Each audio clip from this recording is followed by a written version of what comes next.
अस्सलामुअलैकुम। पूरी ज़िंदगी का रंग बदल जाता है। कभी प्रेगनेंसी टेस्ट पर वो 2 लाइंस देखकर आंखें भर आती हैं, कभी महीनों के इंतज़ार के बाद भी वो 2 लाइंस नज़र नहीं आती, और कभी हमल ठहर जाता है लेकिन फिर दिल में दूसरा डर शुरू हो जाता है। क्या सब ठीक रहेगा? क्या बेबी महफूज रहेगा?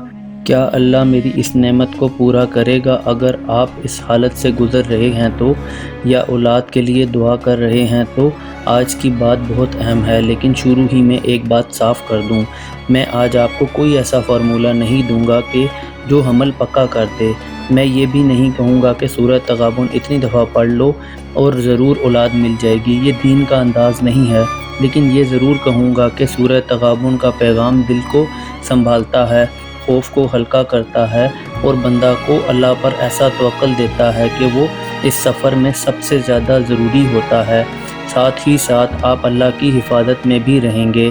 सबसे पहले सूरह तगाबुन प्रेगनेंसी के हवाले से रेलिवेंट क्यों है, ये सवाल भी बहुत ज़रूरी है। सूरह तगाबुन का बुनियादी पैगाम ये है कि जो कुछ होता है अल्लाह के इल्म और इज़्न से होता है। अल्लाह ताला फरमाता है, कोई मुसीबत अल्लाह की इजाज़त के बगैर नहीं आती, और जो अल्लाह पर ईमान रखता है अल्लाह उसके दिल को हिदायत देता है। सूरह तगाबुन आयत नंबर 11। अब इस आयत को हमल के सफ़र पर रखिए। अगर इंतज़ार लंबा हो रहा है, अल्लाह जानता है। अगर हमल ठहर गया है और दिल घबरा रहा है, अल्लाह जानता है। अगर पिछले तजुर्बे ने दिल को डरा दिया है, अल्लाह जानता है। और इस आयत का दूसरा हिस्सा बहुत गहरा है। अल्लाह उसके दिल को हिदायत देता है, यानी पहला तोहफ़ा नतीजा नहीं होता। कभी पहला तोहफ़ा सुकून होता है, कभी पहला तोहफ़ा हिम्मत होता है, कभी पहला तोहफ़ा खौफ के बजाय तवक्कुल होता है। औलाद नेमत है और इमानत भी। सूरह तगाबुन में अल्लाह फरमाता है, तुम्हारा माल और तुम्हारी औलाद इम्तिहान है। सूरह तगाबुन आयत नंबर 15। ये आयत बहुत लोगों को पहली नज़र में सख्त लगती है, लेकिन असल में ये दुआ का लेवल अप करती है। इस्लाम हमें ये नहीं सिखाता मुझे बच्चा दे दे, इस्लाम हमें ये सिखाता है, या अल्लाह मुझे ऐसी औलाद दे जो रहमत हो, फितना ना बने। इसीलिए कुरान हमें नेक औलाद की दुआ सिखाता है। हज़रत इब्राहीम अलैहिस्सलाम ने दुआ की, रब्बी हबली मिनस सालिहीन, यानी ऐ मेरे रब मुझे नेक औलाद अता फरमा। सूरह अस-सिफ़ात आयत नंबर 100। और एक और प्यारी दुआ, रब्बाना हबलना मिन अज़वाजिना व ज़ुर्रिय्यातिना कुर्रता अय्युन वजअलना, ऐ हमारे रब हमें हमारी बीवियों और औलाद की तरफ से आंखों की ठंडक अता फरमा। सूरह अल फुरकान आयत नंबर 74। यहाँ सिर्फ औलाद नहीं मांगी गई, कुर्रते आइन मांगी गई, यानी ऐसी औलाद जो दिल को सुकून दे। हदीस हमें क्या सिखाती है? रसूलुल्लाह सल्लल्लाहु अलैहि वसल्लम ने फरमाया, कोई तकलीफ़, गम, फ़िक्र या दर्द मोमिन को नहीं पहुंचता मगर अल्लाह उसके ज़रिए उसके गुनाह माफ़ कर देता है। सही अल बुखारी 5641, सही मुस्लिम 2573 के मफ़हूम के मुताबिक। यानी अगर आप प्रेगनेंसी के दौर से गुज़र रहे हैं या औलाद के इंतज़ार में इमोशनल प्रेशर महसूस कर रहे हैं, तो ये सब अल्लाह के नज़दीक बेमकसद नहीं।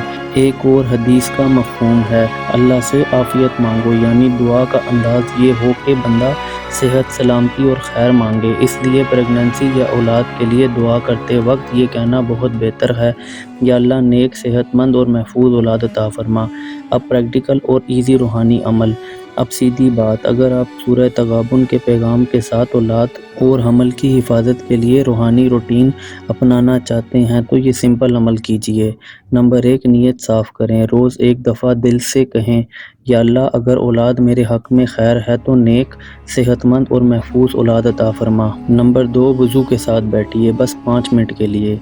नंबर 3, सूरह तगाबुन की तिलावत रोज़ पूरी, मुश्किल हो तो सिर्फ आयत नंबर 11 और 15 का तर्जुमा समझकर पढ़ें। नंबर 4, 2 आसान दुआएं, रब्बी हबली मिनस सालिहीन और रब्बाना हबलना मिन अज़वाजिना व ज़ुर्रिय्यातिना कुर्रता अय्युन वजअलना। नंबर 5, रोज़ का इस्तिग़फ़ार कम अज़ कम 100 मरतबा अस्तग़फ़िरुल्लाह रोज़ाना पढ़ें।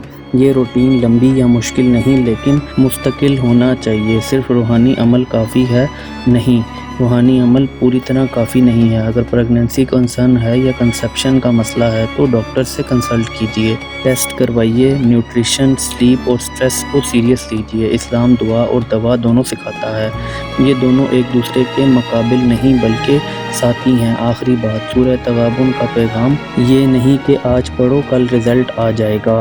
اس سورہ کا پیغام یہ ہے کہ اللہ بے خبر نہیں، اولاد امانت ہے، دل کو ہدایت مل سکتی ہے اور توکل کے ساتھ انتظار بھی عبادت بن سکتا ہے۔ اگر آپ آج اولاد کے یا حمل کی حفاظت کے لیے دعا کر رہی ہیں تو کمنٹ میں لکھیں، یا اللہ مجھے نیک اولاد اور صحت مند اولاد عطا فرما، آمین۔